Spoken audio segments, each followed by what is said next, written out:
Oi gente, tudo bom? Estreando um novo cenário para falar do tão esperado laudo. Além do cenário novo, tem uma vinheta nova. Segue aí!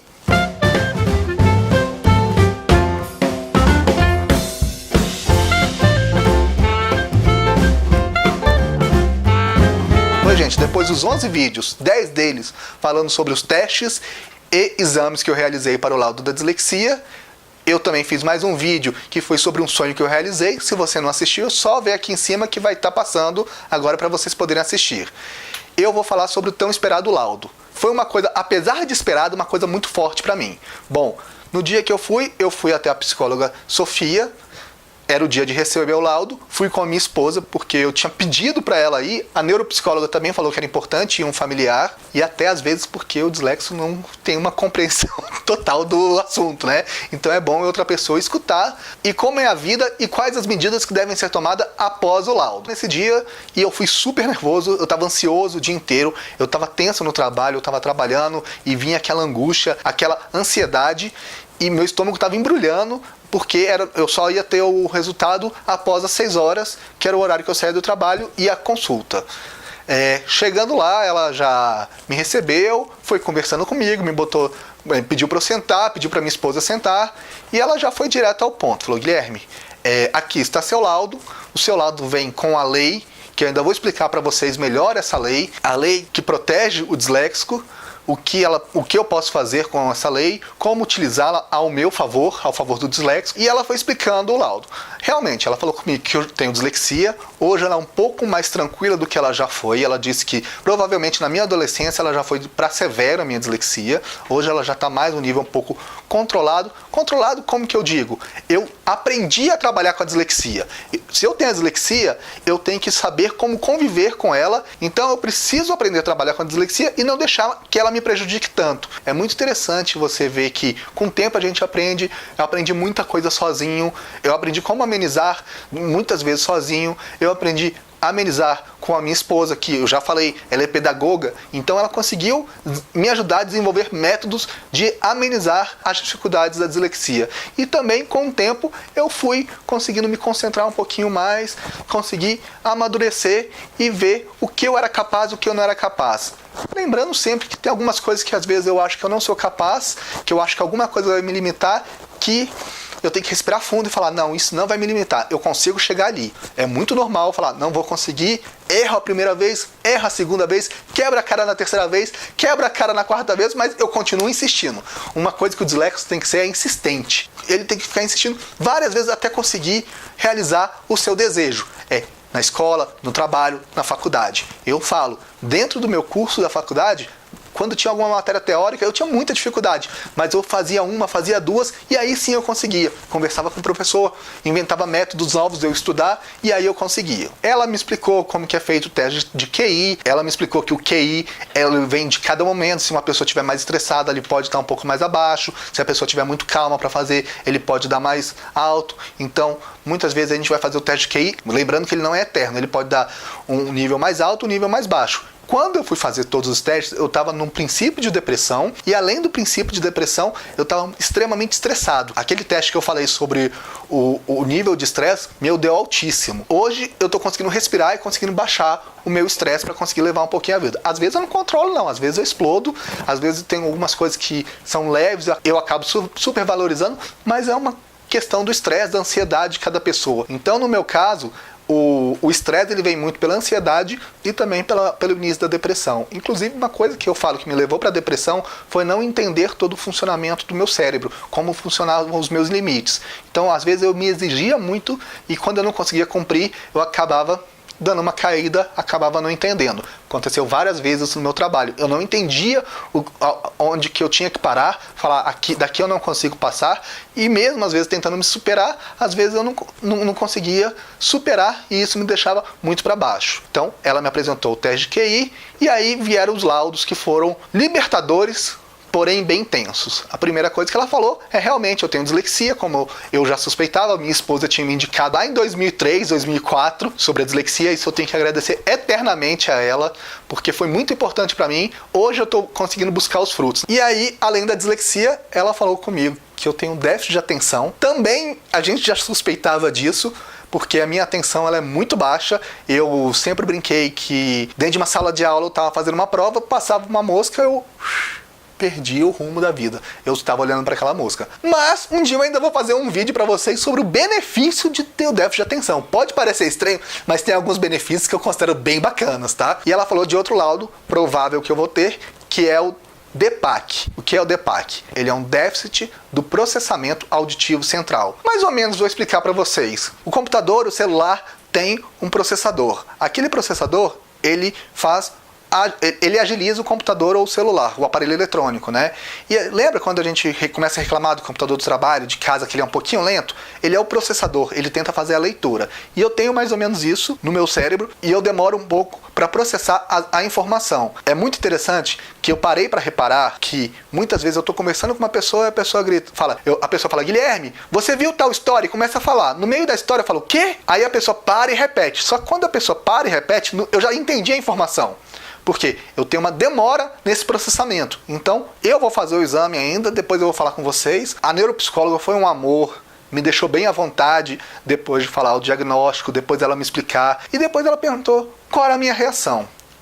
Minha reação inicialmente foi, meu olho encheu de lágrima. Ao mesmo tempo que é bom eu saber o que eu tenho, é muito forte. Porque várias coisas da minha vida escolar, da minha vida de trabalho, foram explicadas naquele momento.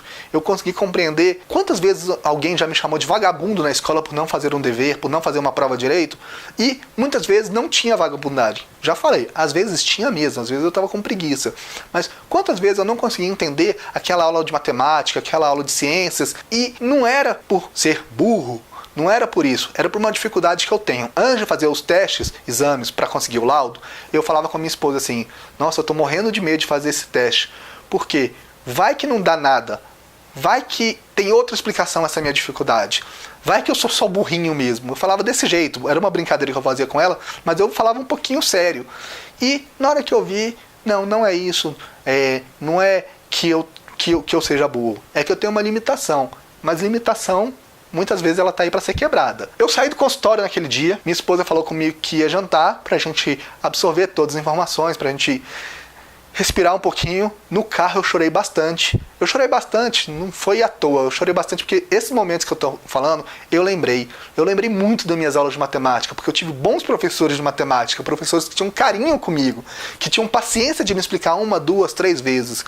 E eu consegui entender que muitas vezes ali, mesmo com a atenção deles, eu não entendia. E também, apesar de ter uma mãe que foi professora, uma cunhada que foi professora, principalmente uma esposa que é professora, eu entendi melhor ainda como ter professores bons fazem toda a diferença. Se eu tivesse tido professores que na época soubessem o que era dislexia e indicassem para os meus pais e soubessem como me ajudar, provavelmente meu presente estaria sendo muito melhor do que ele já é.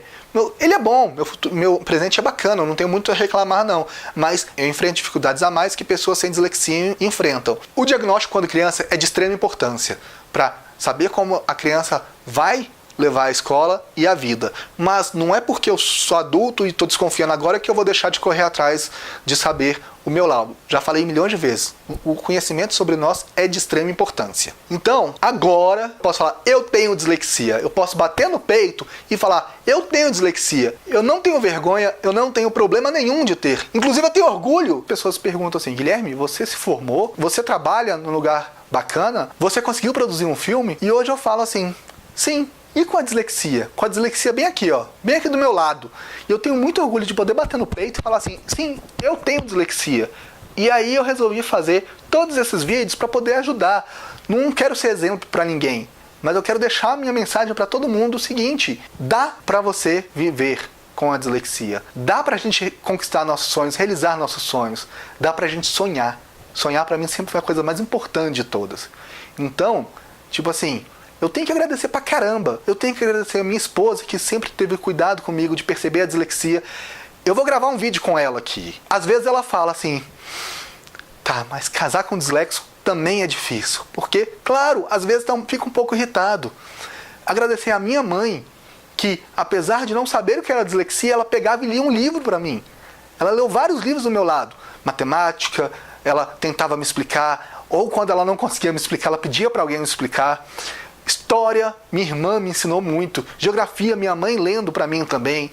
Meus pais tiveram paciência. Meu irmão, que às vezes sabia que era capaz de alguma coisa e falava assim, não vou resolver por você. Eu sei que você tem dificuldade, mas você vai lá e enfrenta seu problema. Então eu tenho que agradecer toda a minha família por ter dado esse suporte, muitas vezes sem saber que é dislexia, mas eles me ajudaram muito.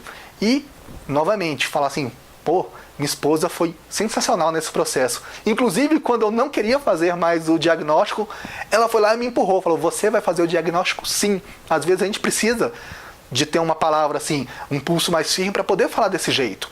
E ela falou nesse momento comigo, você vai fazer o diagnóstico, vai fazer bem para você. A gente vai conseguir superar mais alguns problemas com esse diagnóstico. Eu fiz o diagnóstico inicialmente pensando num concurso público, que eu tenho direito a ledor.